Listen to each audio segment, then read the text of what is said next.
ಎಲ್ಲರಿಗೂ ನಮಸ್ಕಾರ. ಕವಿತಾ ಪಾಕಶಾಲೆಗೆ ನಿಮ್ಮೆಲ್ಲರಿಗೂ ಸುಸ್ವಾಗತ. ಇವತ್ತಿನ ರೆಸಿಪಿ ಬಂದು ವೈಟ್ ಸಾಸ್ ಪಾಸ್ತಾ ಮಾಡೋಣ. ಬನ್ನಿ ಹೇಗೆ ಮಾಡೋದು ನೋಡ್ಕೊಳ್ಳೋಣ. ಮೊದಲಿಗೆ ನಾನು ಇಲ್ಲಿ ಒಲೆ ಮೇಲೆ ಬಿಸಿನೀರು ಇಟ್ಟಿದ್ದೆ ಫ್ರೆಂಡ್. ಬಿಸಿನೀರು ಕಾದಿದೆ. ನಾನು ಪಾಸ್ತಾ ಹಾಕ್ಕೊತಾ ಇದ್ದೀನಿ. 6ರಿಂದ 7 ನಿಮಿಷ ಬೇಯಿಸ್ಕೊಳ್ಳೋಣ ಉಪ್ಪು ಹಾಕಿ. ಇದು ನೋಡಿ ಮೈದಾ ಇಟ್ಟಿದ್ದೆ, 1-2 ಸ್ಪೂನು. ಚಿಲ್ಲಿ ಫ್ಲೇಕ್ಸು ಫ್ರೆಂಡ್ಸ್ ಇದು ಸ್ವಲ್ಪ ಬೀನ್ಸು, ಸ್ವಲ್ಪ ಕ್ಯಾರೆಟು, ಶುಂಠಿ ಬೆಳ್ಳುಳ್ಳಿ ನಾನು ತುರಿದಿಟ್ಕೊಂಡಿದ್ದೀನಿ. ಒಂದೇ ಒಂದು ಈರುಳ್ಳಿ, ಕ್ಯಾಪ್ಸಿಕಮ್ಮು. ಈಗ ಹೆಂಗೆ ಮಾಡೋದು ನೋಡ್ಕೊಳ್ಳೋಣ. ಒಂದು ಕಡಾಯಿ ಬಿಸಿ ಆಗಿದೆ, ಎಣ್ಣೆ ಹಾಕ್ಕೊಳ್ಳೋಣ. ಶುಂಠಿ ಬೆಳ್ಳುಳ್ಳಿ ತುರಿದಿಟ್ಕೋಬೇಕು ಫ್ರೆಂಡ್ಸ್. ನೋಡಿ ಸ್ವಲ್ಪ ಬೆಣ್ಣೆ ಹಾಕ್ಕೊತಾ ಇದ್ದೀನಿ. ಎಣ್ಣೆ ಬೆಣ್ಣೆ ಎರಡೂ ಹಾಕ್ಕೋಬೇಕು. ಇದಕ್ಕೆ ಬೆಣ್ಣೆ ಹಾಕೋದ್ರಿಂದ ತುಂಬ ಚೆನ್ನಾಗಿರುತ್ತೆ ಇವಾಗ ಈರುಳ್ಳಿ ಫ್ರೈ ಮಾಡ್ಕೊಳ್ಳೋಣ ಚೆನ್ನಾಗಿ. ಮುಂಬಣ್ಣ ಬರಲಿ, ಕೆಂಪಗಾಗಬೇಕು ಈರುಳ್ಳಿ. ಶುಂಠಿ ಬೆಳ್ಳುಳ್ಳಿ ಹಾಕ್ಕೊಳ್ಳೋಣ. ಇದು ತುರಿದಿಟ್ಕೊಂಡಿರೋದು ಫ್ರೆಂಡ್.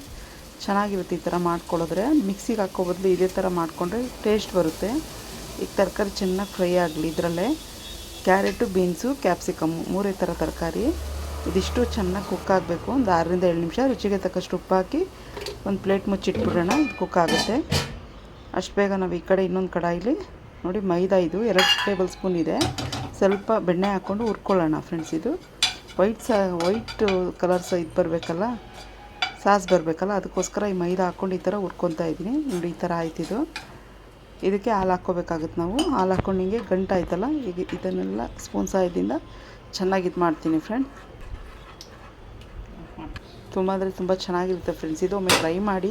ಈ ವಿಡಿಯೋ ಇಷ್ಟ ಆದಲ್ಲಿ ಒಂದು ಲೈಕು ಶೇರು ಮಾಡಿ ಫ್ರೆಂಡ್ಸ್ಗೆ, ಫ್ಯಾಮಿಲಿಗೆ ಶೇರ್ ಮಾಡಿ, ಸಬ್ಸ್ಕ್ರೈಬ್ ಮಾಡ್ಕೊಳ್ಳಿ ಫ್ರೆಂಡ್ಸ್. ತುಂಬ ಚೆನ್ನಾಗಿರುತ್ತೆ. ಒಮ್ಮೆ ಟ್ರೈ ಮಾಡಿ. ಮಕ್ಳಿಗೆ ಮಾಡಿಕೊಡಿ.